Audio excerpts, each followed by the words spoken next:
जीवन में हम जितना ज़्यादा बोलेंगे उतना ही हमारी परेशानियां बढ़ेंगी। कैसे?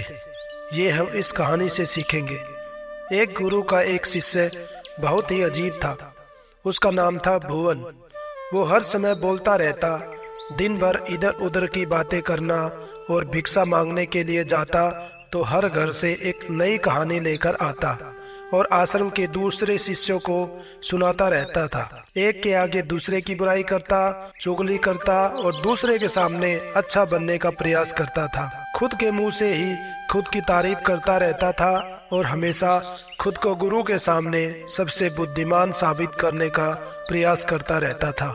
वह खुद को सभी शिष्यों से श्रेष्ठ मानता था। उसका कहना था कि मैं एक अमीर घर का लड़का हूँ।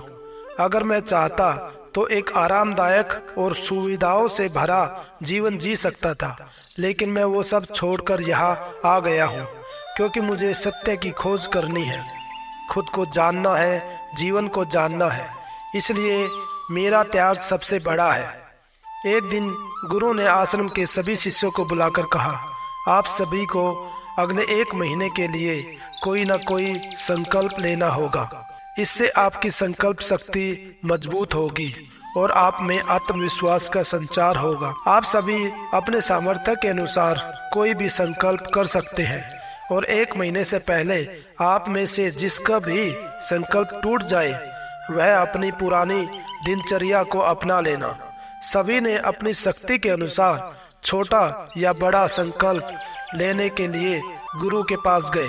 अपने अपने संकल्प के बारे में बताकर वहां से चले गए। लेकिन भुवन खुद को सबसे अलग समझता था और खुद को बड़ा दिखाना चाहता था। इसलिए वो सीधे गुरु की कुटिया में गया और बोला, मैं कोई छोटा मोटा संकल्प नहीं लेना चाहता, बल्कि खुद की तरह एक बड़ा और एक महान संकल्प लेना चाहता हूँ। कृपया आप ही बताएं कि मुझे क्या संकल्प लेना चाहिए। उसकी यह बात सुनकर गुरु मुस्कुराए और बोले, क्या तुम मेरे द्वारा दिए गए संकल्प को पूरा कर पाओगे? क्या तुम्हारे लिए उसे पूरा करना संभव होगा? नहीं, तुम वो नहीं कर पाओगे। तुम उसे पूरा नहीं कर पाओगे, इसलिए तुम खुद ही कोई संकल्प ढूंढो। भुवन ने कहा, नहीं गुरुदेव, आप जो भी संकल्प मुझे देंगे मैं जरूर उसे पूरा करूंगा। आप बताए तो सही। गुरुदेव ने कहा, ठीक है, तो तुम अगले 1 महीने तक चुप रहोगे। तुम्हारा मुंह बिल्कुल बंद रहेगा। तुम्हारे मुंह से एक शब्द भी नहीं निकलेगा। यही तुम्हारा संकल्प है।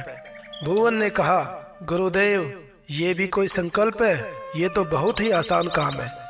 1 महीने तक चुप रहना है, यह कोई बड़ी बात नहीं है। कोई और बड़ा संकल्प दीजिए जो मेरी योग्यता के अनुसार हो, जिसे पूरा करने में मुझे परेशानी आए। गुरु ने कहा, पहले तुम इस संकल्प को तो पूरा करके दिखाओ। भुवन ने गुरुजी की बात मान ली। वह उसी समय चुप हो गया और वापस कुटिया से बाहर चला गया। उसे चुप रहना बहुत आसान लग रहा था। उसने एक दिन तो जैसे तैसे चुप रहकर निकाल लिया, परंतु दूसरे दिन से उसके मन में ना बोलने का बोझ बढ़ने लगा। तीसरे दिन उसे भारीपन महसूस होने लगा और चौथे दिन उसके अंदर एक अजीब सी बेचैनी होने लगी, क्योंकि आसपास आश्रम की सभी चीजें एक दूसरे से बात कर रही थी। वो भी अपना पक्ष उनके सामने रखना चाहता था, लेकिन उसका संकल्प उसके आड़े आ रहा था। इसलिए वो पूरे दिन सिर्फ मुंह और आंखें बनाता रहता। इसी तरीके से कुछ दिन और बीत गए और चुप रहने की वजह से वो बीमार हो गया। उसका सर फटा जा रहा था। उसका खाने पीने का मन भी नहीं कर रहा था।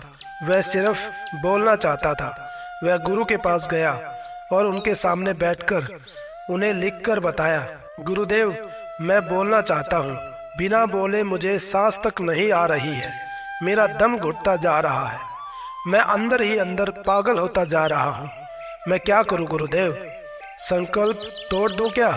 यह पढ़कर गुरु मुस्कुराए और बोले, संकल्प तो तोड़ने के लिए ही होते हैं, लेकिन जो अपने संकल्प को पूरा कर लेता है वही अपनी आंतरिक शक्ति को बढ़ा पाता है, और जो अपनी आंतरिक शक्ति को बढ़ा लेता है वह जागृति की राह पर आगे बढ़ जाता है। संकल्प का लेना भी तुम्हारे हाथ में था और इसे तोड़ना भी तुम्हारे ही हाथ में है। तुम्हारे बहुत से गुरु भाई अपने संकल्प को तोड़कर अपनी पुरानी दिनचर्या पर वापस आ चुके हैं। अगर तुमसे नहीं हो पा रहा है तो तुम भी संकल्प तोड़कर अपनी पुरानी दिनचर्या पर वापस आ सकते हो।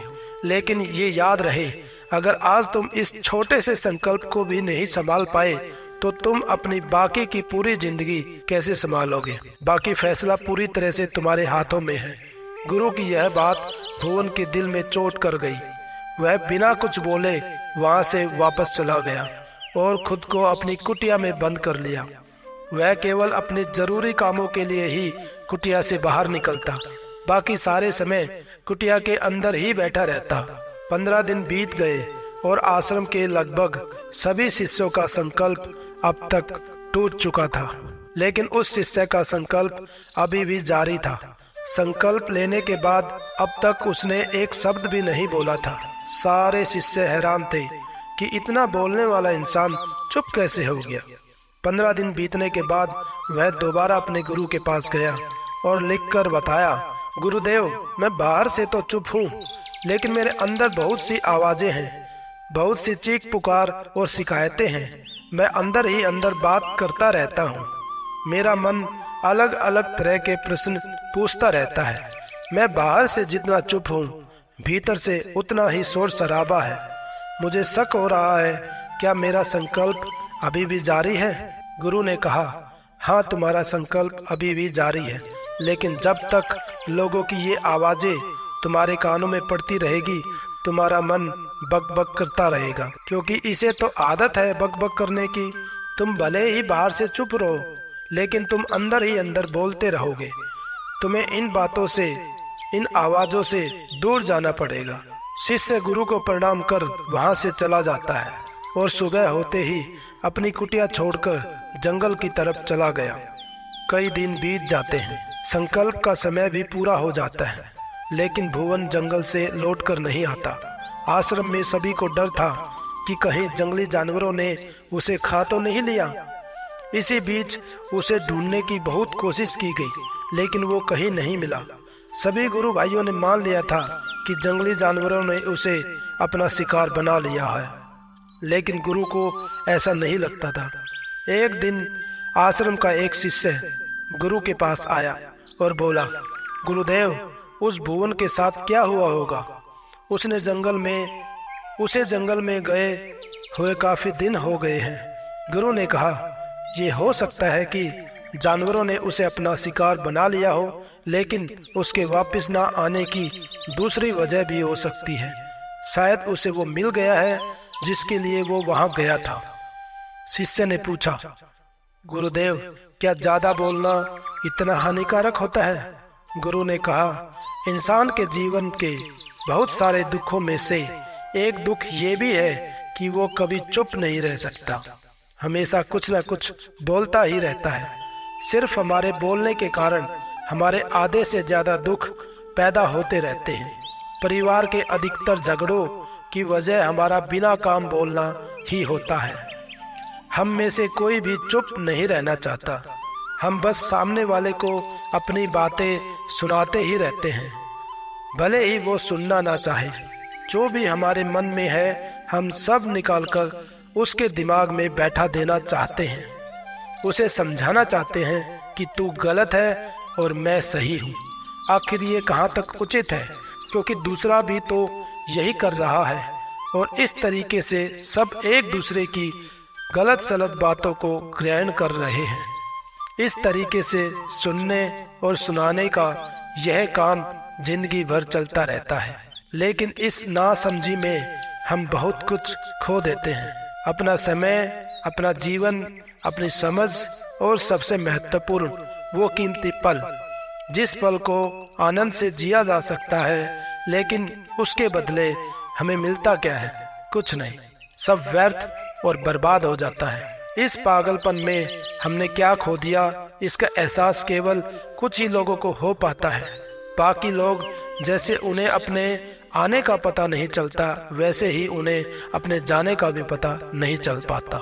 शिष्य ने कहा, तो फिर इसका समाधान क्या है गुरुदेव? गुरु ने कहा, पूरी जागरूकता के साथ अपने विचारों को देखना, यही एकमात्र तरीका है। वर्तमान में रहकर पूरी जागरूकता के साथ अपना काम करना जीवन में अद्भुत बदलाव ला देता है। भुवन को आश्रम छोड़कर गए हुए 4 महीने का समय बीत चुका था, लेकिन उसकी कोई खबर नहीं थी।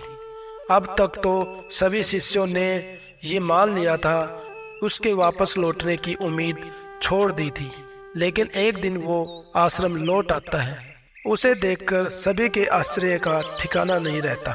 लेकिन अब वो पहले जैसा नहीं था जो यहाँ से गया था। वो कुछ और ही बनकर वापस लौटा था। उसके अंदर एक गजब का बदलाव महसूस किया जा सकता था। उसके चेहरे पर एक गजब का ठहराव और आंखों में बड़ी शांति थी। आश्रम में आते ही सभी शिष्यों ने उसे घेर लिया और बातें करने लगे। वह भी अपने मित्रों से बातें करने लगा। उसे बात करने वाले सभी शिष्यों ने यह अनुभव किया कि अब वो पहले जैसा उतावला नहीं रह गया था। उसके मुंह से एक एक शब्द बहुत ही अच्छा निकल रहा था और मधुरता के साथ निकल रहा था।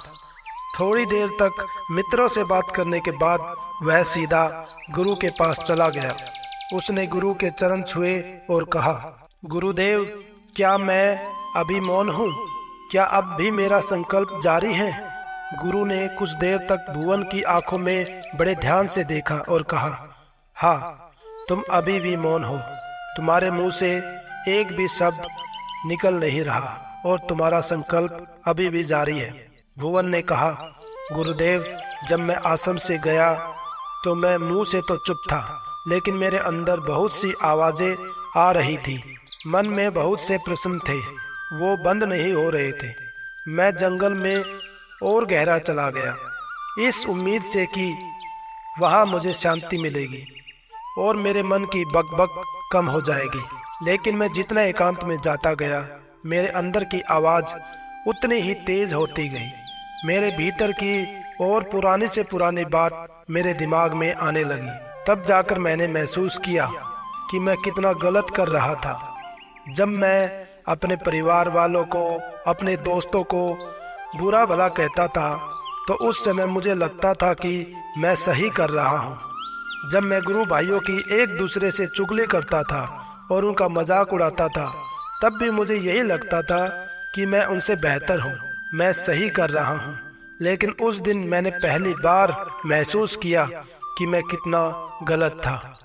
काफ़ी दिनों तक यह आवाज़ें, ये शिकायतें मेरे अंदर चलती रही, लेकिन धीरे धीरे करके एक दिन ये सारी आवाज़ें मेरे अंदर से समाप्त हो गई। अब मैं भीतर से भी मौन हो गया था। उस घने जंगल में बाहर से कोई बोलने वाला था नहीं और भीतर कोई आवाज़ बची नहीं थी। मैं उस दिन पहली बार मौन का सही अर्थ समझा। मेरे चारों तरफ बहुत शांति थी। हालांकि तब भी कुछ आवाज़ें आ रही थी जो पहले भी आती थी, लेकिन मैं उन्हें सुन नहीं पाता था।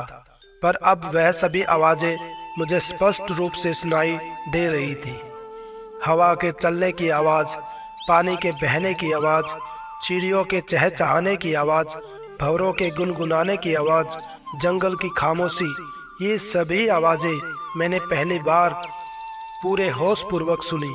अपने चारों तरफ इतनी शांति मैंने पहले कभी महसूस नहीं की थी। तो इस शांति को भंग करने के लिए मैंने पहली बार अपने मुंह से कोई शब्द निकाला। मैं चिल्लाया, हे भगवान, ये कैसी शांति है? सब कुछ इतना शांत क्यों है? ऐसा क्या हो गया है? लेकिन मेरे चिल्लाने के बाद भी वो शांति भंग नहीं हुई। सब कुछ पहले जितना ही शांत था, बाहर भी और अंदर भी। हे गुरुदेव, मैंने अपने मित्रों से बात की, आपसे बात की। मैं बोल रहा हूँ, मैं चल रहा हूँ, मैं सब कुछ देख रहा हूँ, लेकिन मैं अपने भीतर एकदम एकांत में हूँ, मौन में हूँ। भीड़ में होता हूँ तब भी भीतर से एकांत में होता हूँ। जब मैं खुद से भी शोर करना चाहता हूँ तब भी एकांत में ही होता हूँ। अब सब दिखाई पड़ने लगा है, सब सुनाई पड़ने लगा है। गुरु ने कहा, जब तक हम बाहर की तरफ बोलते रहेंगे, भीतर अशांति ही रहेगी। जिस दिन हम भीतर की तरफ मुड़ जाएंगे, फिर बाहर हमारे मुंह से कुछ भी निकले हम शांत ही रहेंगे। दुनिया में जितनी भी बुराइयां हैं ज्यादातर हमारे बोलने से ही पैदा होती हैं, क्योंकि हम चुप रहना नहीं चाहते। हम जितनी जरूरत है उससे कहीं ज्यादा बोलते हैं। हम सामने वाले को सुनना नहीं चाहते, बल्कि उसका मुंह बंद कर देना चाहते हैं। उसे समझा देना चाहते हैं कि मैं कौन हूँ। बस यही हमारी जिंदगी का मकसद बनकर रह जाता है। हमारी सारी ऊर्जा इस व्यर्थ के बोलने में बर्बाद होती रहती है। ऐसे ही पति पत्नी का जीवन दुखों से भर जाता है, जो हमेशा एक दूसरे को सुनाने में लगे रहते हैं।